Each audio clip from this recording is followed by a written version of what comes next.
Ganda umaga po sa bawat isa. Sa muli ay tayo ay dadako sa ating pagbubulay-bulay ng salita ng Panginoon. Noong May 8, 1945, ito yung panahon na kung saan ang buong Europa ay nagdiriwang dahil ang World War II o ang pangalawang digmaang pandaigdig ay natapos. Ang mga lugar o ang mga kalsada ay punong-puno ng mga tao. Sila ay nagse-celebrate, nagkakasayahan sapagkat sa tagal ng panahon ng pagkatakot at walang katiyakan ay nagkaroon sila ng katagumpayan. Hindi naging madali ang tagumpay na natanggap nila, kundi ito ay natanggap dahil merong sakripisyo. May pagsasakripisyo na naganap sa mga tao. Ilang buhay ang nawala, mga pamilyang nawasak, mga building na nagkadurog-durog. At the same time, ganitong sa atin tayo ay nagkaroon ng katagumpayan sapagkat ito ay makikita natin sa iglesia ng Panginoon. Ang ating tagumpay sa ating pamumuhay Kristiyano, makikita natin yan bilang mga marka sa iglesia ng Panginoon. Makikita natin na ang tagumpay sa mundo ay ito'y nagpaparang, panandalian lamang, ngunit ang tagumpay sa pamagitan ng Panginoong Jesucristo sa kanyang iglesia, ito'y pangmatagalan, panghabang panahon sapagkat ito ay sinigurado, tiniyak ng ating Panginoon na nabuhay muli. Sa umaga ito ay titingnan natin ang teksto ng Ephesians chapter 1 verses 15 to 23 at ito ay pagpapatungkol sa katagumpayan ng iglesia, the church triumphant. Inayaan ko po ang bawat isa na makibukas sa ating teksto sa Efeso chapter 1, mga kabanatang 1, talatang 15 hanggang 23. At ganito po ang sinasabi ng tekstong ito. Dahil dito, sapagkat narinig ko rin naman ang iyong pananampalataya sa Panginoong Hesus at ang iyong pag-ibig sa lahat ng mga banal. Hindi ako tumigil sa pagpapasalamat para sa inyo at binabanggit kayo sa aking mga panalangin upang ang Diyos na ating Panginoong Jesucristo, ang Ama ng kalwalatian, ay magkaloob sa inyo ng espiritu ng karunungan at ng pahayag sa isang ganap na pagkakakilala sa Kanya. Yamang naliwanagan ang mga mata ng inyong puso upang malaman ninyo kung ano ang pag-asa sa Kanyang pagtawag, kung ano ang kayamanan ng kalwalatian ng Kanyang pamana sa mga banal, at kung ano ang di masukat na kadakilaan ng Kanyang kapangyarihan sa atin na sumasampalataya ayon sa paggawa ng kapangyarihan na Kanyang lakas. Ang Kanyang isinagawa ito kay Kristo ng Kanyang muling buhayin siya mula sa mga patay at pinaupo sa Kanyang kanan sa sangkalangitan. Higit na mataas kaysa lahat ng pamunuan, kapamahalaan, kapangyarihan at paghahari at sa bawat pangalan na pinapangalanan. Hindi lamang sa panahong ito, kundi maging sa darating na panahon. At Kanyang inilagay ang lahat ng mga bagay sa ilalim ng Kanyang mga paa at ginawa siyang ulo ng lahat ng mga bagay sa iglesia na siyang katawan niya, ang kapuspusan niya na pumupuspos ng lahat sa lahat. Purihin pagkabasa ng salita ng Panginoon. Nandiyan ko pang bawat isa na tayo po ay dumulog sa Panginoon sa panalangin. Panginoon, kami nagpapasalamat sa iyong salita Ang iyong salita na nakapagbibigay ng kalakasan, ang iyong salita na nagbibigay ng pag-asa, ang iyong salita na nagbibigay ng liwanag sa mga mata ng aming puso. Kami nagpapasalamat sa umagang ito, sa kalayaan kami magbulay-bulay ng iyong salita sa umagang ito. Nawa, Panginoon, ito ay magbigay ng kalakasan, magbigay ng pag-asa sa amin na magpatuloy sa aming pananampalataya. Dalangin namin, Panginoon, ang banal na Espiritu ang siyang manguna sa amin sa aming pagbulay-bulay ng iyong salita sa umagang ito. Binabalik namin, Panginoon, ang papuri at pagsamba sa iyong dakilang pangalan. Ito po ang aming dalangin sa matamis sa pangalan ni Jesus. Amen. Marahil kung makikita natin, ang talatang ating tinitingnan ay simula dahil dito. Anong sinasabi ni Pablo dito?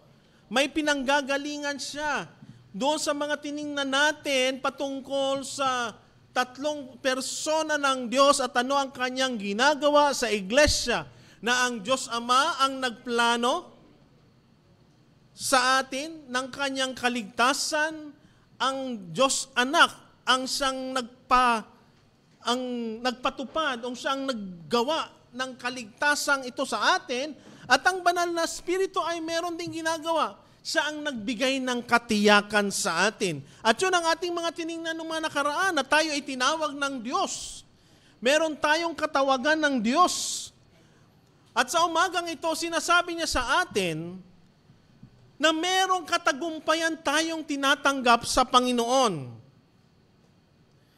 Ito'y sinasabi niya sapagkat meron na tayong natanggap. Hindi ito sinasabi niya na may matatanggap kayo, kundi buksan ang iyong isipan, ang iyong mga mata, sapagkat binigay na ng Panginoon ang katagumpayan noon nung si Jesus ay nabuhay muli.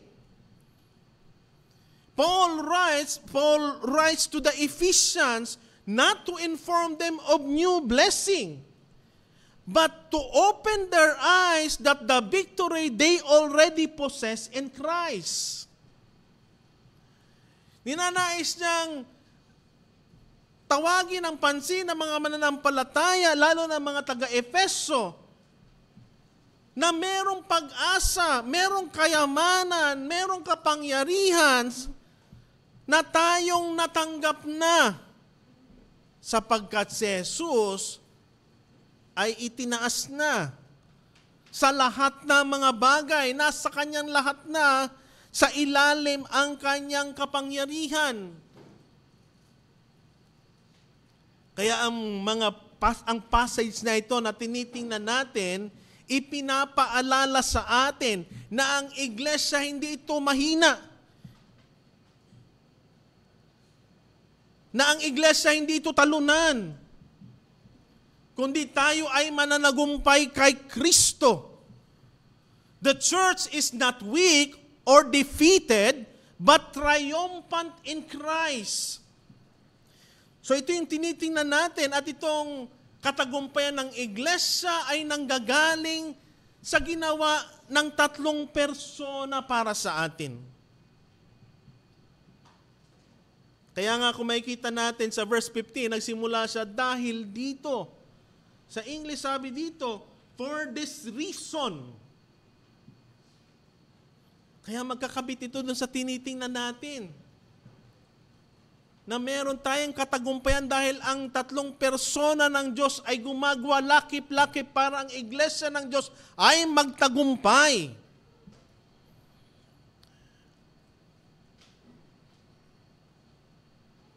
Isang bagay na mapansin natin dito na itong ating tinitingnan talata, ito ay panalangin ni Pablo. Sapagkat narinig ko rin naman sa inyong pananampalataya ang Panginoong Kristo ng iyong pag-ibig at lahat ng mga banal. Kung makikita natin, napaka-intimate nitong kanyang letter sa Ephesians. Bagamat hindi niya kilala ang mga taong ito sapagkat ito ay tinatawag nating circular letter, yung mga letter na ipinapasa sa mga iglesia para basahin.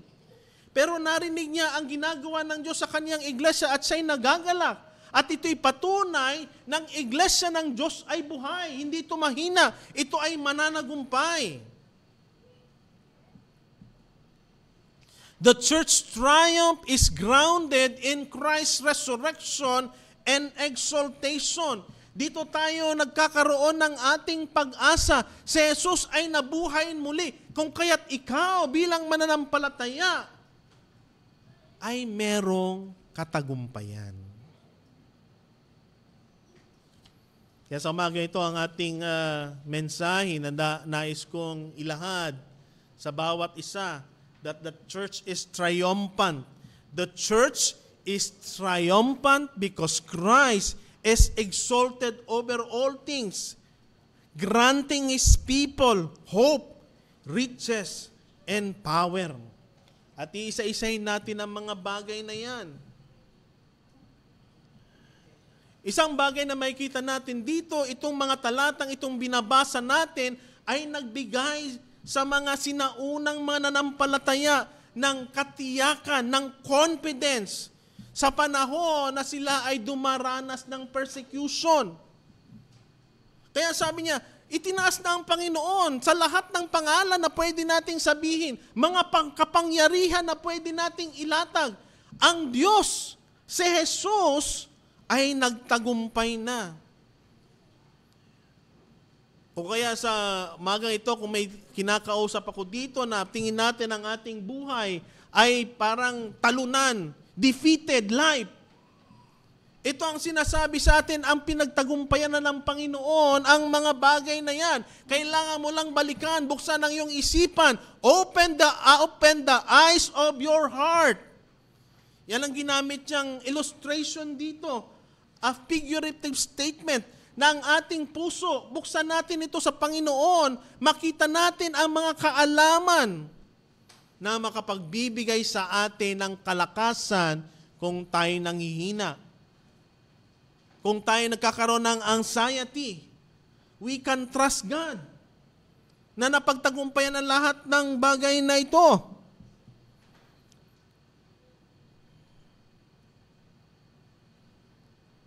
Marahil maraming mga mananampalataya na nakakaranas din ng times of defeat. Pag ang dami-dami ng problema, samot-sari na, parang hindi mo na nakikita ang Diyos sa buhay mo, na parang puro problema na lang ang nakikita mo. Pag may mga agam-agam, ang dami mo nang iniisip na hindi ka na makatulog sa gabi. Ang sinasabi sa atin dito, Christ has been exalted, na buhay muli ang Panginoon, kung kaya't meron kang katagumpayan. If your life is living a defeated life, ang sinasabi sa atin dito, kung tayo ay nabubulagan sa mga resources, mga kayamanan ng Diyos sa pamagitan ng ating Panginoong Kristo, nilalatag sa atin na ang Diyos ay nagtagumpay na at ang iglesia na siya ang ulo ng iglesia ay magtatagumpay sapagkat mananagumpay ang ating pinuno, ang ating Panginoong Kristo. At isang nakakalungkot sa atin kung ating nakakalimutan, if we forget na ang iglesia nakakalimutan niya na nagtagumpay na ang Panginoon. Kung kaya ang iglesia parang namumuhay siya, nabantulot sa mga bagay, merong takot, merong agam-agam instead of living boldly for Christ. Anong mga bagay ang kinakatakutan mo dahil ikaw ay isang Kristiyano? Anong mga bagay ang kinakatakutan ng iglesia na hawakan ito sapagkat nagtagumpay na ang Panginoon? At ito ang karaniwang mga klase ng buhay ng mananampalataya, laging takot. Sapagkat tingin nila ang pamumuhay Kristiyano parang secondary lang. Importante yung career, importante itong mga bagay na ito. Si Kristo parang sa huli muna siya. Hindi ganun ang sinasabi sa atin dito. Nagtagumpay na ang Panginoon sa lahat ng bagay, may kapangyarihan. Sa lahat ng kapangyarihan, kung kaya ikaw ay mananagumpay, lalong-lalo ng iglesia na siya ang bride of Christ is triumphant. The church triumph because Christ have exalted as head over all things, granting His people hope, riches, and power. Yan ang ating mensaheng nais nating halukayin sa umagang ito. Dito makikita natin, si Pablo ay meron siyang binabanggit sa ating mga realidad ng tagumpay na ito. Si Pablo na siya nananalangin para sa iglesia ay gusto niya ipakita sa atin ang tatlong realidad na ating natatanggap dahil si Kristo ay mananagumpay. Realidad ng tagumpay ni Kristo. Ang una makikita nating tagumpay na tayo ay mananagumpay sa pag-asa ng ating katawagan. We triumph in the hope of His calling. Verse 18 sabi niya, yamang naliwanagan ang mga mata ng iyong puso upang malamang ninyo kung ano ang pag-asa sa kanyang pagtawag. Pag-asa sa kanyang pagtawag.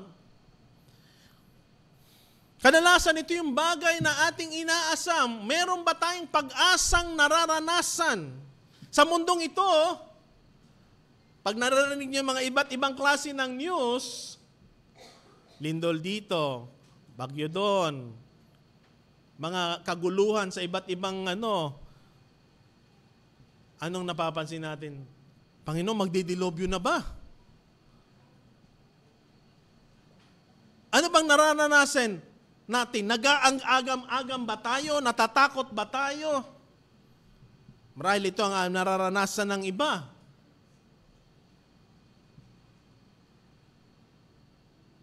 Pero ang sinasabi sa atin dito, may pag-asang binibigay ang Panginoon. Kung makikita natin yung panalangin ni Pablo, Paul is thanking God for their faith and their love. At ito makikita natin na inseparable link ang faith and love. The true faith in Christ will bring us to love also others. Pag meron tayong tunay na pananampalataya sa Panginoon, magkakaroon tayo. Ito'y dapat magdala sa atin ng tunay na pagmamahal sa ating mga kapwa mananampalataya. Bakit ganon? Sapagkat si Kristo ang ating pinuno. Si Kristo ang ating pinakapinuno ng ating iglesia. At sa pananampalataya natin sa Kanya, ito'y nagdadala sa atin na lalo nating mahalin ang ating kapatiran, ang mga nawawala sa Panginoon. Makipapansin natin yan kung paano sinulat ni Pablo. Sapagkat narinig ko ang inyong pananampalataya sa Panginoon at ang inyong pag-ibig. Ano nangyari kay Pablo? Sabi niya, hindi ako tumitigil magpasalamat para sa inyo at binabanggit ko kayo sa aking panalangin.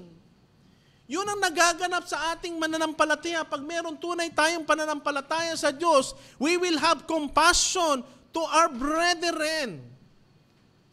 Ipapanalangin mo sila ang kalagayan nila. At dito, Pinapanalangin niya ni Pablo itong mga mananampalataya sa Efeso sapagkat nakikita niya kung paano gumalaw at kumilos ang Diyos sa iglesia sa Efeso. Bagamat kung titingnan natin, ano ba ang Efeso? Ito ang lugar na kung saan doon yung estatwa ni Diana. Sino ba to? Ito yung lugar na ito ay puno ng mga pagsamba sa mga Diyos-Diyosan. O kaya nga sila ay persecuted.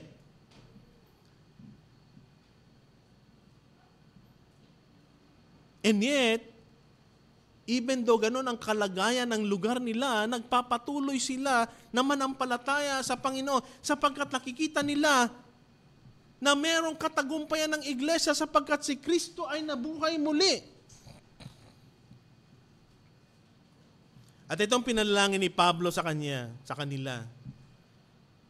to open the eyes of their heart para matutunan nila ang Panginoon. 17, upang ang Diyos na ating Panginoon, ang Ama ng kalwalatian, ay magbagkaloob sa inyo ng espiritu ng karunungan at pahayag ng isang ganap ng pagkakilala sa Kanya. Yun ang pinanalangin ni Pablo, magkaroon tayo ng espiritu ng karunungan at ito din ang ating ninanais sa atin, magkaroon tayo ng karunungan mula sa Diyos.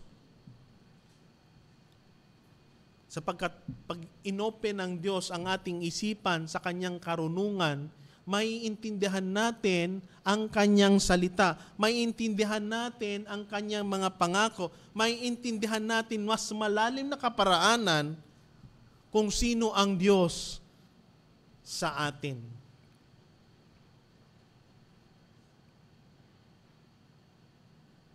At ano, tinuturo nito na meron tayong buhay na pag-asa. May pag-asa tayo. Hindi lamang dito, kundi even life beyond. Yung tinatawag nating blessed hope.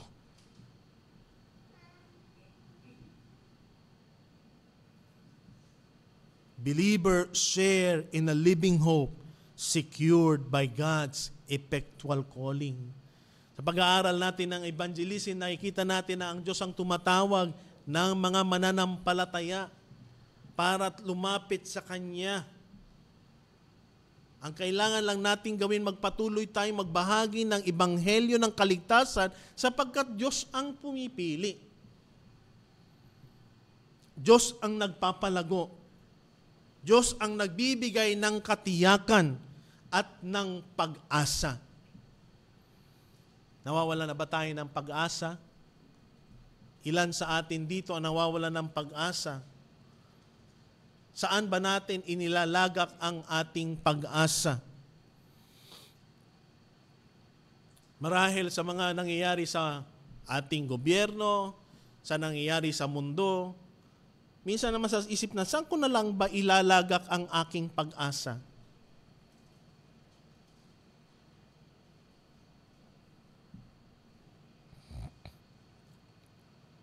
May isang illustration ng isang traveler na yung kanyang ticket ay confirmed. Yung confirmed ticket niya ay nagbibigay sa kanya ng katiyakan na makakarating siya doon sa paruroonan niya. Di ba? Mag-apply tayo ng ticket sa mga bus, di ba? Kailangan mag-confirm ka kasi kung hindi ka mag-confirm, baka hindi ka mabibigyan ng upuan. Pagdating mo doon, no show up ka, wala ka maupuan sa bus. Yung ating katawagan sa Diyos, ang naggagarantiya sa atin na makakarating tayo doon sa kalwalatian.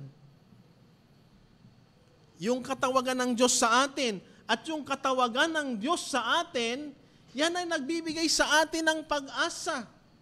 Sa napag-aralan nating mga ginagawa ng tatlong persona ng Diyos, ang banal na Espiritu ang naging katiyakan natin bilang garantiya na sa pagkakatawag sa atin bilang paunang bayad, ang ating katiyakan ay sigurado.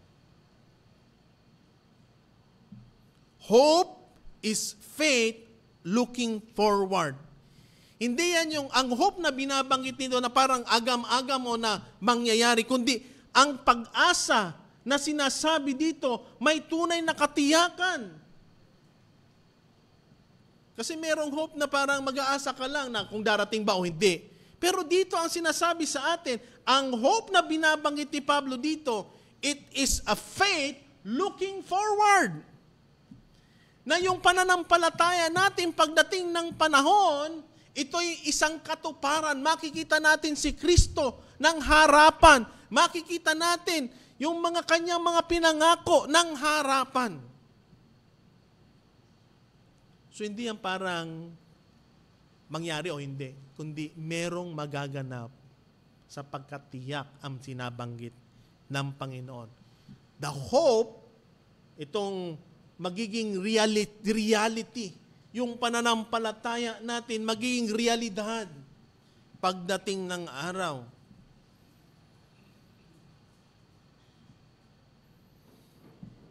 Ang tanong sa atin dito, ikaw ba ay namumuhay as if yung future secured na dahil kay Kristo? O namumuhay ka na parang may agam-agam ka pa rin na pagdating ng panahon ay hindi mo alam. Magkaiba yon. Kasi kung tayo ay namumuhay bilang mananampalataya, alam mo sigurado ka, may security. Dapagkat binanggit na sa atin, the Holy Spirit will secure us, will assure us. Ano ngayon ang lugar ng doubt? Hindi ka na dapat nagdududa na may magaganap sapagkat sigurado na. O hanggang ngayon, ang buhay mo bilang mananampalataya, siguro mangyayari yan. Hindi sigurado. Kaya nga pag hindi sigurado, anong nangyari sa buhay ng mananampalataya? Hindi rin sure ang kanyang buhay. Siguro darating yon. Siguro gagawin ng Panginoon yan. Puro agam-agam.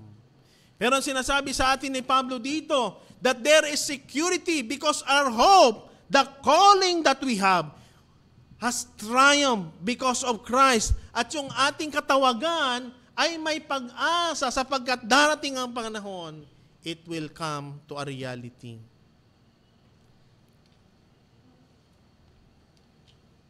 Na kapatid, paano ba natin ipinapamuhay ang ating buhay Kristiyano?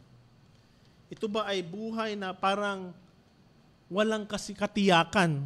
O namumuhay tayo na tiyak ang mga pangako ng Diyos sapagkat ito'y magkakatuon ng katuparan pagdating niya?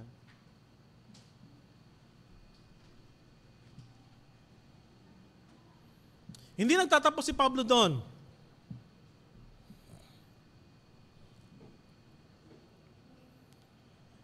Maring binanggit ni Pablo sa atin na tayo ay may pag-asa sa katawagan ng Diyos sa atin. There is hope in His calling. May pag-asa tayo. Pero hindi natapos si Pablo doon. Ang sabi niya sa verse 18, kung ano ang mga kayamanan ng kalwalatian ng kanyang pamana sa mga banal. We have hope in His calling. We are also triumph in the riches of His inheritance. Nabanggit na natin yung kayamanan sa Diyos. Meron tayong kayamanan mula sa Panginoon. Hindi lang yung material na sinasabi sa atin, it's more of spiritual blessing, spiritual inheritance.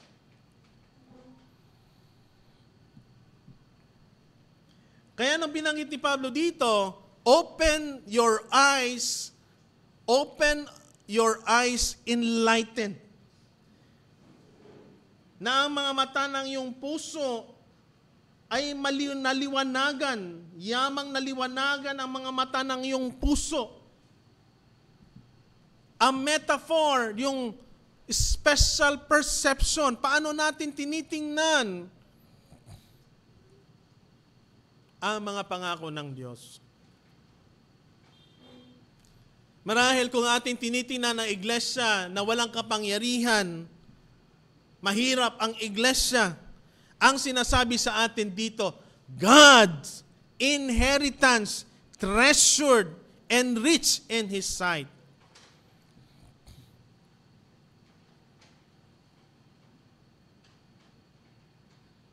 Paano natin masasabi na mga mananampalataya, minsan tinitingnan nila ang iglesia parang basta lang. Paano ba natin pinapahalagahan ang iglesia ng Diyos? Priority ba siya? Or panghuli lang? Or kung ano lang maibigay ko na oras o panahon? Dito ini-emphasize sa atin ni Pablo, the riches of the glory of His inheritance in the saints. Hindi lang ang iglesia natatanggap o recipient ng pagpapala, kundi yung iglesia mismo is God's own inheritance.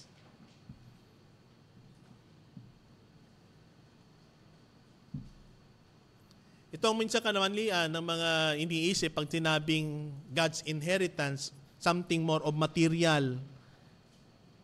Kaya nga, may mga grupo ng mga mananampalataya na pag sinabing God's inheritance, meron kang kapangyarihan sa Diyos. Hindi lang nakikita na sinasabi has something to do with spiritual inheritance in Christ.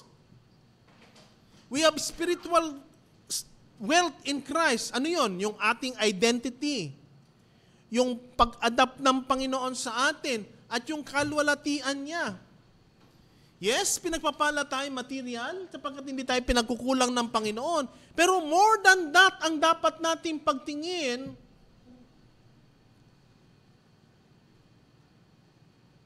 sa kayamanan binabanggit ng Panginoon. Yung iba namamali kasi it's more of sinasabi nila, iniisip nila, it's more of spiritual or more of material prosperity. Kaya nga yung iba napupunta doon sa material or prosperity gospel. Kasi na pag ikaw ay mananampalataya, dapat mayaman ka. Hindi tayo nagtuturo ng ganun sapagkat maraming mga makikita tayong mga biblical character na dumaan ng pagsubok at paghihirap. And yet, sinasabi nila na mayaman sila sa Panginoon. Sapagkat hindi lang yung kayamanan natin dito, kundi it's more of kung ano yung ating dadatnan in the future.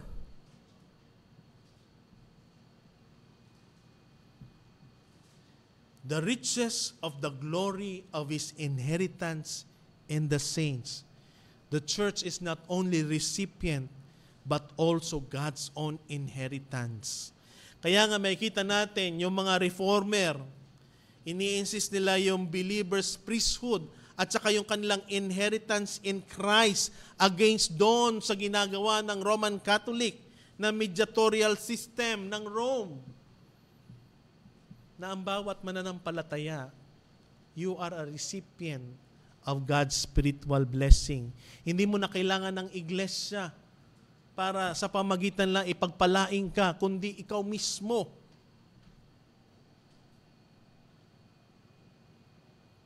ang gagamiting channel ng Diyos. May isang illustration, o isang makikita nating, may isang kilalang artifacts collector na hinahanap niya yung mga valuable artifacts sa mundo. Nag-hire siya ng isang tao para hanapin yon, para mapunta doon sa kanyang collection.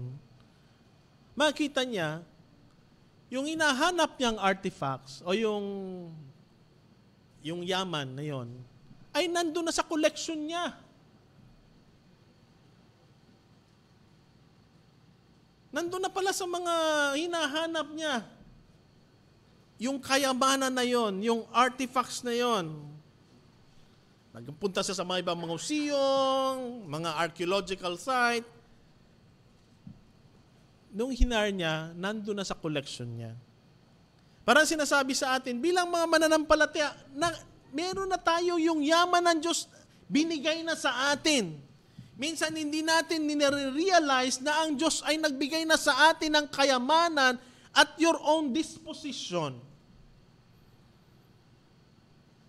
Kaya nga nung panalangin ni Pablo, open the eyes of their heart that they can know, they can have an understanding, they can see the revelation of God. Na ang pagpapala ng Diyos ay binigay na sa atin. Kailan nyo nagsimula? Nung nanampalataya tayo sa Panginoon, lahat ng mga bagay na yon ay binigay na.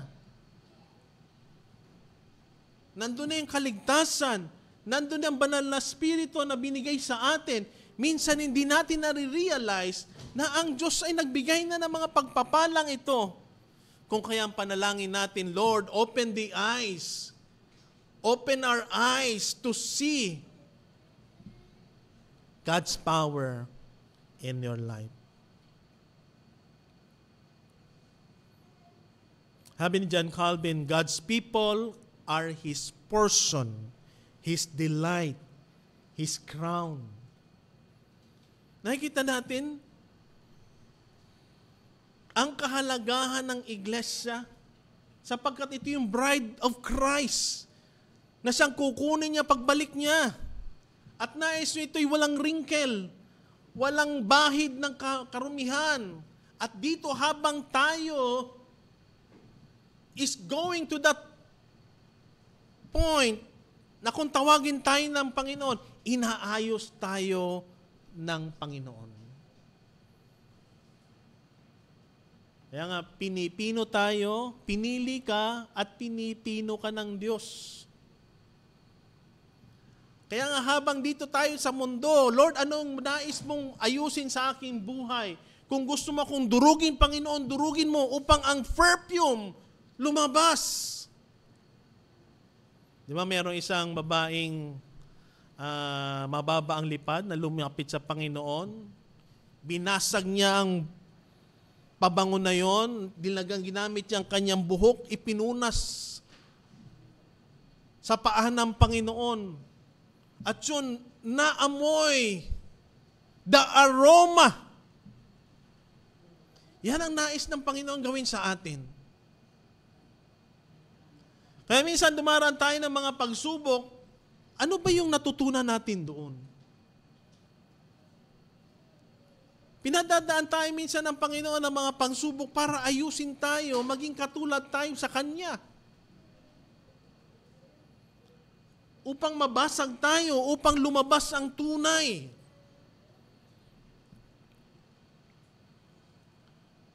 Because God's people is His portion, His delight, His crown. Paano ba tinitingnan ang iyong sarili? Do you see yourself or your fellow believer as God's treasured possession? Nakikita mo ba ang sarili mo na ikaw ay possession, pag-aari ng Diyos, kayamanan ng Diyos? Sa buhay mo ba, nagbibigay ba ang iyong buhay ng kapurihan sa Diyos? O binabaliwala mo yung katawagan mo? Pag binibigyan natin ng parang ang iglesia ng Panginoon ay parang second class, dapat ito mauna. Hindi siya. Or we devalue the church. Kasi ito tinitingnan natin dito nagbibigay siya ng mga bagay patungkol sa iglesia. Nang iglesia ay mananagumpay na sapagkat yung katawagan natin sa Diyos, tayo ay mananagumpay sa katawagan natin dahil meron tayong pag-asa. Tayo ay mananagumpay sapagkat ang iglesia ng Diyos ay kanyang kayamanan. the riches of His inheritance.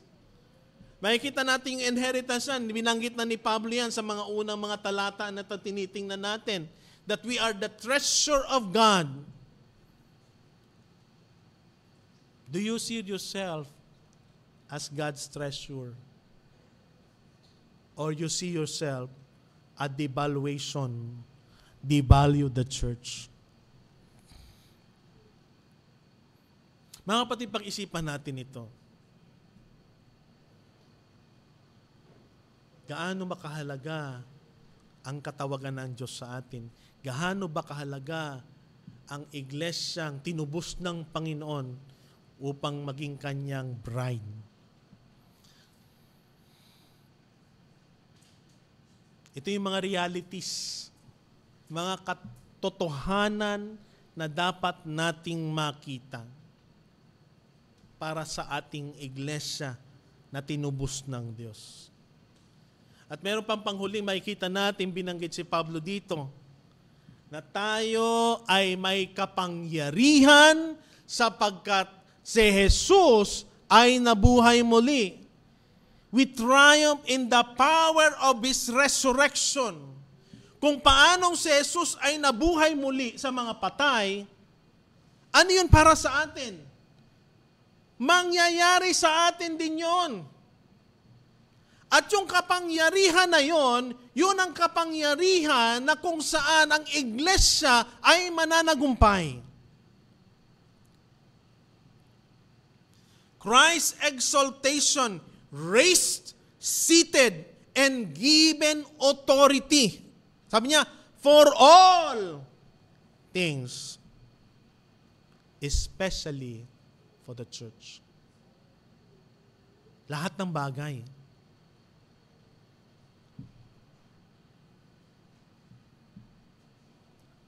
Sa Kanya inilagay ang lahat ng bagay sa ilalim ng Kanyang paa at ginawa siyang ulo ng lahat ng bagay sa iglesia.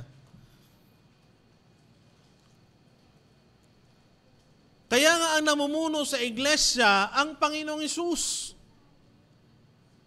Yung mga nilalagay niya, mga pastor na tinawag niya, nilagay niyan dyan para mangalaga. At yung mga kawan na dinadala niya sa iglesia, siya ang tumawag niyan. Siya ang nagpili niyan na malagay dyan. Kung kaya may kapangyarihan, sapagkat the same power that raised up Christ, exalted Him now, is also the one working in the church.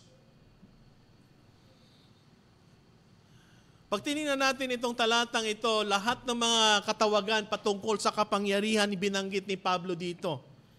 Dunamis, energia, kartos, esius. Ito yung mga word na has something to do with power.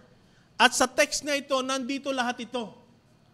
Para ipakita sa atin na ang kapangyarihan na nagpapalakas sa iglesia ay ang kapangyarihan ng Diyos, Jesucristo. Kung paano siyang binuhay muli, yun ang kapangyarihan na nananalaytay sa iglesia. Kung kaya ang iglesia ay may katagumpayan.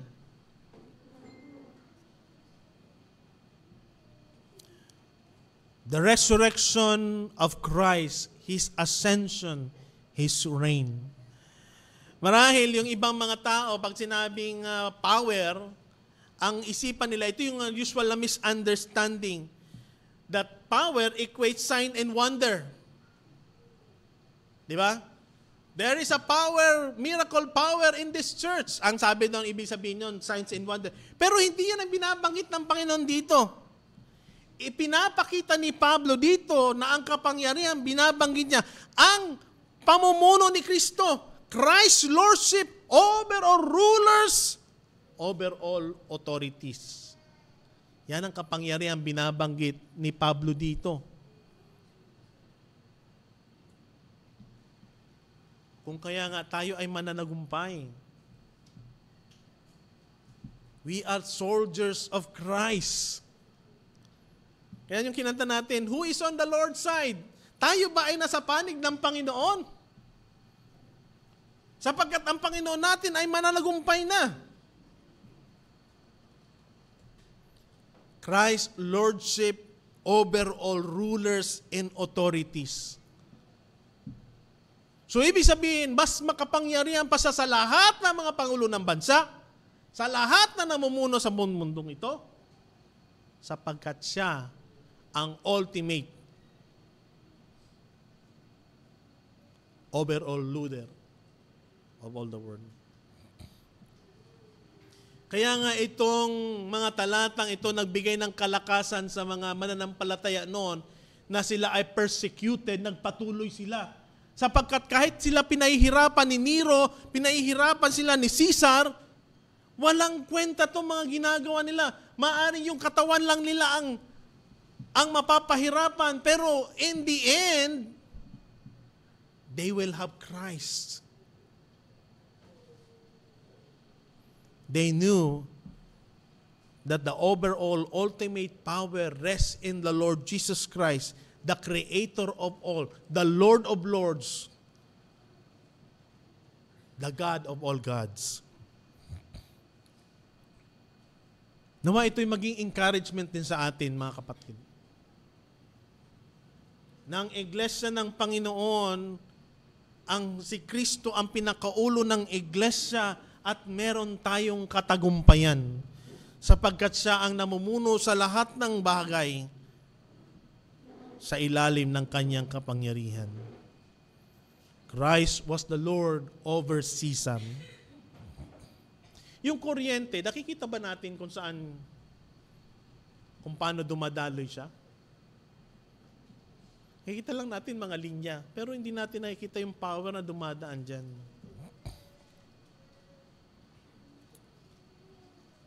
Yung kapangyarihan ng Diyos ay hindi rin natin nakikita minsan. God's unseen power in Christ energizes people. Siya yung nagpapalakas sa atin. Kaya nga minsan, kahit tayo may mga problema, napapansin natin na pinapalakas pa rin tayo ng Panginoon. Nagkakaroon tayo ng mga pag-asa. Hindi pa rin tayo pinababayaan ng Diyos.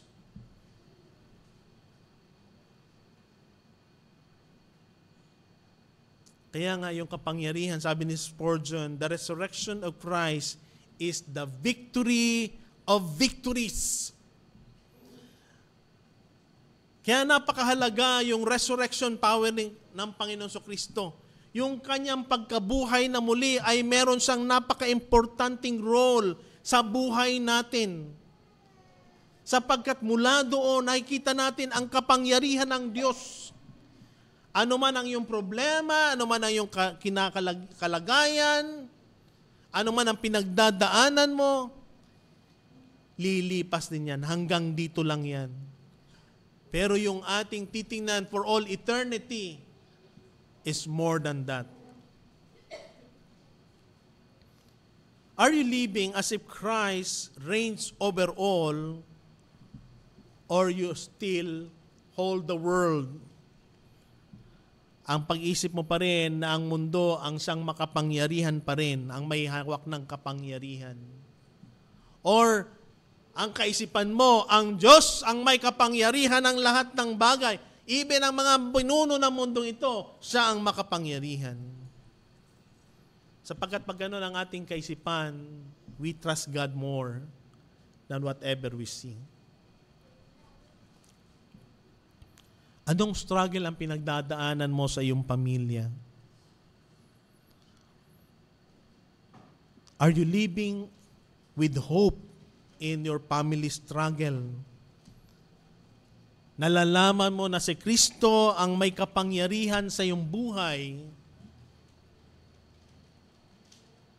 pwede mong ipanalangin ang mga struggle ng pamilya mo. Maring karamdaman, maring utang, maring sirang relasyon,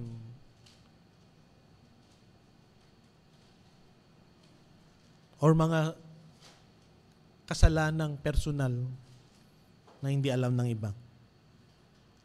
Sa trabaho mo, in your workplace, nakikita mo ba yung kayamanan ng Diyos na siyang magpapalakas sa iyo? Pag ikaw ay natitempt to become materialistic, o natitempt na tapakan ng iba, umangat ka lang, o natitempt na mandaya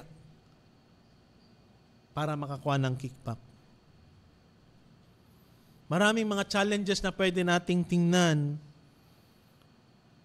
O binabalyo ba natin sa iglesia yung kahalagahan ng bawat isa sapagkat sila ay yaman ng Diyos, na ang bawat isa ay tinawag ng Diyos para dalhin at makasama sa naisin ng Diyos sa iglesia upang maiwasan yung pagkabahabahagi o pagkakakampi-kampi.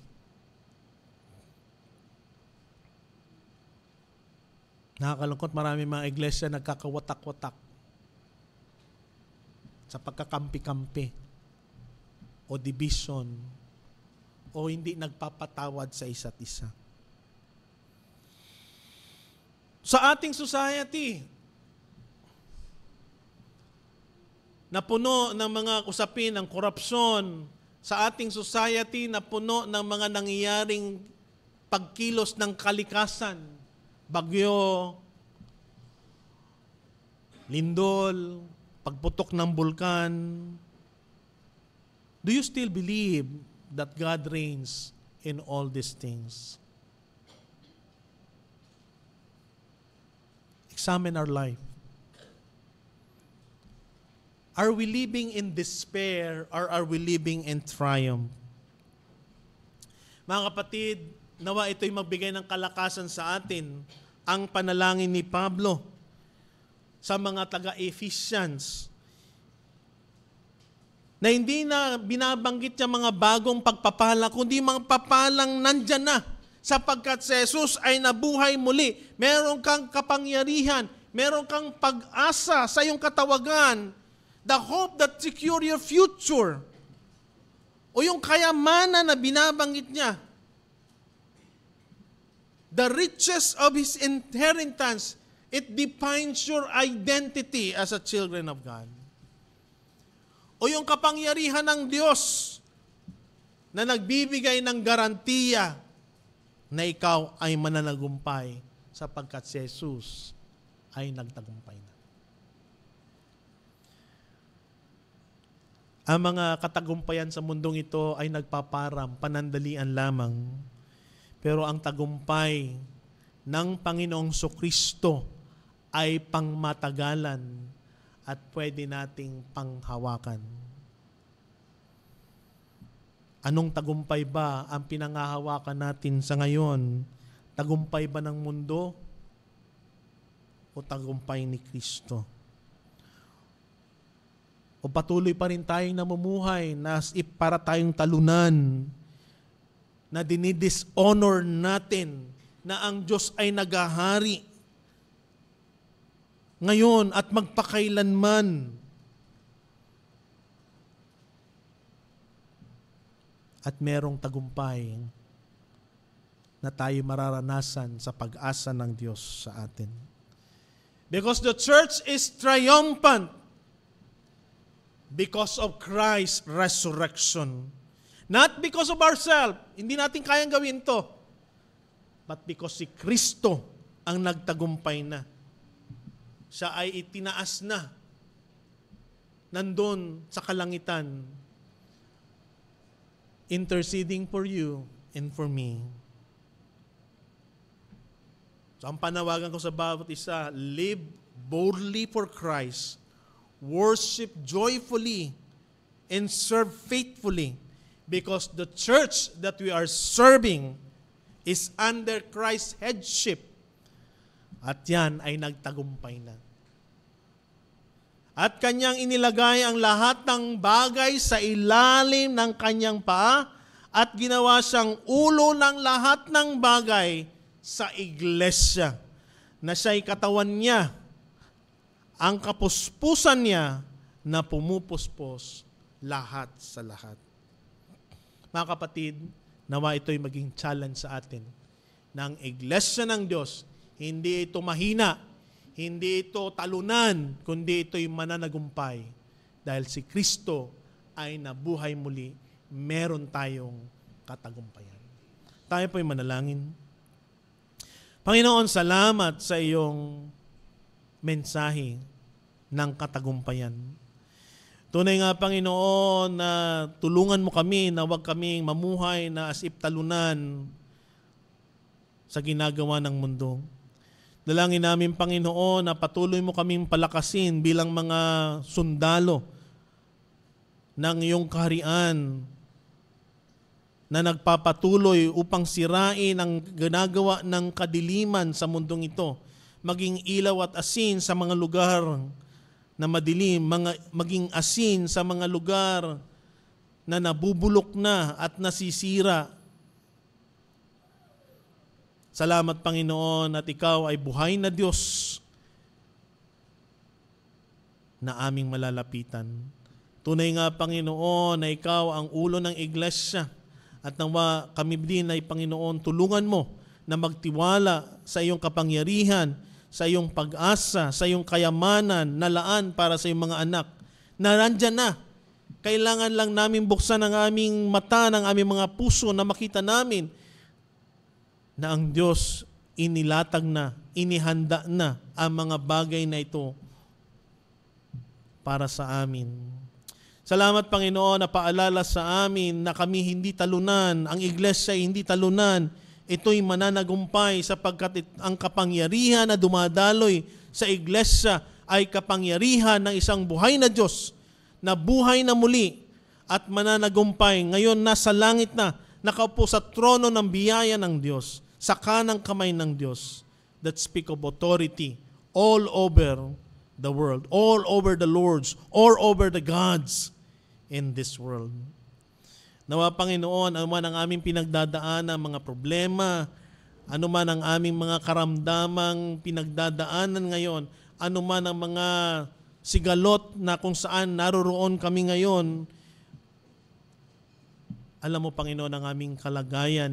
Hindi namin maitatago ang aming kalagayan, ang laman ng aming puso, ang aming laman ng aming isipan. Ito'y natatalos mo. Dalangin namin, Panginoon, na bigyan mo kami ng kapayapaan, ng katagumpayan, ng pag-ibig, na magpatuloy, Panginoon, sapagkat ang Panginoon na aming pinaglilingkuran, isang Diyos na buhay, mananagumpay, at ang iglesyang kanyang itinayo, ikaw, Panginoon, ang ulo. At nawa, bigyan namin pagpapalaga ang iglesia, sapagkat ito'y tinubos na yung dugo. Ito ay minahal mo at ito ay inihahanda mo para sa iyong pagbabalik. Salamat, Panginoon. Ito po ang aming dalangin sa matay sa pangalan ni Jesus. Amen.